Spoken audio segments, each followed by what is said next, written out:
Guliston tumanida mamlakatimiz mustaqilligining 35 yilligini munosib kutib olish maqsadida e'lon qilingan mahallalarda obodlik va mehr-saxovat oyligi doirasida bunyodkorlik, obodonlashtirish va sanitariya tozalik ishlari izchil davom etmoqda.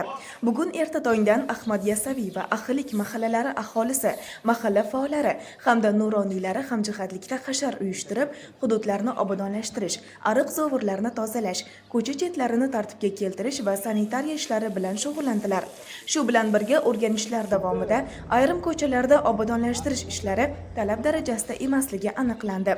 Xususan, ba'zi xonadonlarning tashqi devorlari oqlanmagan, hovli va tomorqalarda begona o'tlar o'sib ketgan. Ayrim qarovsiz xonadonlar esa uzoq vaqtdan buyon e'tiborsiz qolib, ko'chalarning umumiy qiyofasiga salbiy ta'sir ko'rsatmoqda. Ahillik va Ahmad Yasaviy mahallalaridagi o'rganishlar davomida tuman hokimi Olimjon Jo'rayev mavjud kamchiliklarni keskin tanqid qildi.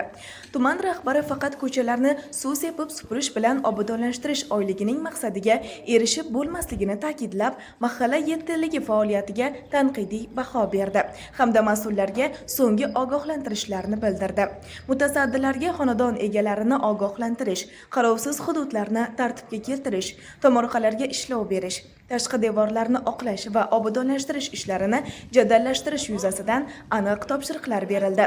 Mas'ullarga bir hafta muddat ichida aniqlangan kamchiliklarni to'liq bartaraf etish, ko'chalardagi devorlarni oqlash, begona o'tlarni tozalash hamda mahallalarning sanitariya va obodonlashtirish ishlarini belgilangan talablar darajasiga keltirish vazifasi yuklatildi.